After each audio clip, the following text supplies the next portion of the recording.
Hello बच्चों।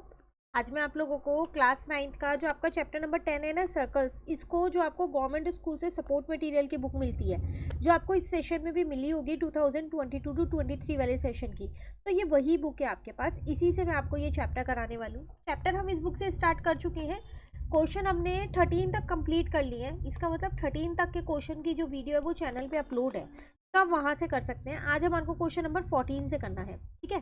तो चलिए शुरू करते हैं हम अपना क्वेश्चन नंबर 14। अभी तो फिलहाल ये एमसीक्यू क्वेश्चंस ही चल रहे हैं, पर इस चैप्टर के एमसीक्यू क्वेश्चंस भी ऐसे हैं ना जिन्हें पूरा सॉल्व करके ही हम निकाल सकते हैं आंसर, है ना।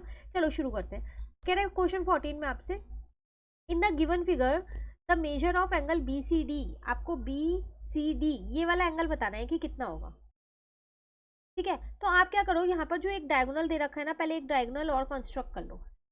अब एक चीज अगर आप ध्यान से देखें तो आपका ये वाला एंगल 70 डिग्री है, तो ये भी 70 डिग्री होगा। क्यों? एंगल इन सेम सेगमेंट होगा, नहीं होगा?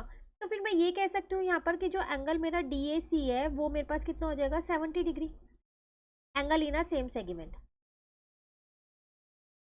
रीजन आपको सब में लिख के आने। कई बार ये क्वेश्चन ऐसा होता है एमसीक्यू में ना आके 2 या 3 मार्क्स के आ जाते हैं, इसलिए मैं आपको पूरा सॉल्व करवा रही हूँ, ठीक है। अब आपको फाइनली फाइंड कौन सा एंगल करना है, आपको करना है यहाँ पर BCD। तो आप क्या करो, पहले अपना पूरा ये वाला एंगल निकाल सकते हो, एंगल DAB निकाल सकते हो। अब वो कितना हो जाएगा, 30 + 70, क्योंकि ये वाला आपने 70 निकाल ही लिया है, तो ये हो जाएगा मेरे पास 100 डिग्री। अब अगर आप ध्यान से देखें तो ABCD आपका साइक्लिक क्वाड्रिलेटरल है, क्योंकि इसके जो चारों वर्टिसेस है वो सर्कल पे टच है ना। तो हम ये लिख सकते हैं ना, ABCD is a cyclic quadrilateral.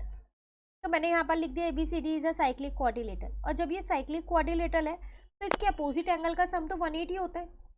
इसका मतलब एंगल DAB जो है, मतलब कि ये वाला पूरा जो एंगल है, प्लस एंगल BCD जो है, मतलब कि ये वाला जो पूरा एंगल है, इन दोनों का सम तो 180 होगा। रीजन में आपको लिख के आना है यहाँ पर भी, opposite angle of cyclic, sum of opposite angle of cyclic quadrilateral is 180 degree, ठीक है। अब मेरे को एक एंगल ये 100 पता है, तो यहाँ से मेरा BCD एंगल निकल जाएगा, कितना निकल जाएगा, 180 माइनस का 100 कर दूंगी तो वो मेरे पास आ जाएगा 80 डिग्री।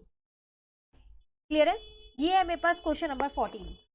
चलिए अब आते हैं क्वेश्चन नंबर 15 पे। हम यहाँ पर इस क्वेश्चन में आपसे यहाँ क्या कह रहा है, फिगर आपको दे रखी है इस क्वेश्चन में भी, in the given figure ABCD and ABEF are cyclic quadrilateral. दो साइक्लिक क्वाड्रिलेटरल दे रखे हैं आपको एक साथ। अब आपसे कह रहा है इफ एंगल BCD ये वाला एंगल आपको दे रखा है 110, फाइंड आपको क्या करना है, BEF ये वाला एंगल आपको फाइंड करना है।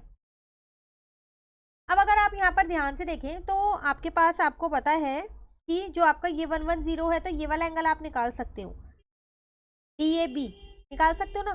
तो इसको मैं यहाँ पर निकाल देती हूँ, क्योंकि अपोजिट एंगल का सम 180 होता है, तो ये निकल जाएगा। तो इसको हम यहाँ लिख देते हैं पहले क्वेश्चन नंबर 15 को।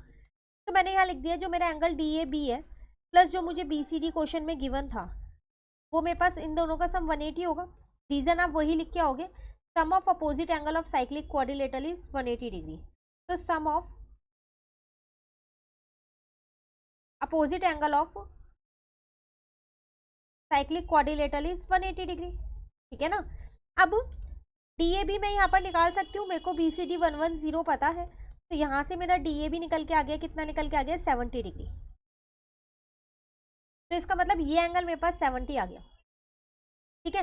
अब अगर आप ध्यान से देखें तो आपसे वो क्या कह रहा था, ABEF ये पूरा भी आपके पास एक साइक्लिक क्वाड्रिलेटरल ही है, ये पूरा। तो इसका मतलब A और E का सम भी आपके पास कितना होगा यहाँ पर, 180, क्योंकि ये भी मेरे अपोजिट एंगल है साइक्लिक क्वाड्रिलेटरल के। तो पहले मैं यहाँ लिख देती हूँ ABEF is a cyclic quadrilateral, ठीक है। तो कौन से दो एंगल्स का सम होगा आपके पास यहाँ पर, FAB, एंगल FAB जो है, और प्लस करोगे उसमें अगर आप एंगल कौन सा, ये वाला FEB या फिर BEF, कोई सा भी नाम दे दो, एक ही बात है, BEF, इन दोनों का सम कितना होगा, 180 डिग्री होगा, नहीं होगा 180। रीजन में आप सेम यही लिख के आओगे। अब ये आपको 110 डिग्री पता ही है, अभी आपने ऊपर फाइंड किया है, ठीक है। ये आ जाएगा 180 डिग्री, तो यहाँ से आपके पास BEF निकल के आ जाएगा, वो कितना आ जाएगा आपके पास, 70 डिग्री आ जाएगा। तो आपको यही तो फाइंड करना था, निकल गया। क्लियर है? तो ये थे आपके पास 2 क्वेश्चन आज, क्वेश्चन नंबर 14 और क्वेश्चन नंबर 15। आगे के क्वेश्चंस नेक्स्ट क्लास में करेंगे, काफ़ी लेंदी चैप्टर है ये, तो रोज 2-2 3-3 क्वेश्चन भी कंप्लीट करेंगे और आप मेरे साथ साथ करते रहेंगे, तो इस बुक से ये चैप्टर आपका बहुत आसानी से कंप्लीट हो जाएगा। करके ज़रूर जाइएगा एग्जाम में इस बुक से इस चैप्टर को, क्योंकि इसमें काफ़ी इंपॉर्टेंट क्वेश्चंस आपके पास हैं। इसी बुक के और भी चैप्टर्स चैनल पे अपलोड है, तो आप वहाँ से उन चैप्टर्स को भी कर सकते हैं, सबकी सेपरेट प्लेलिस्ट बनी हुई है।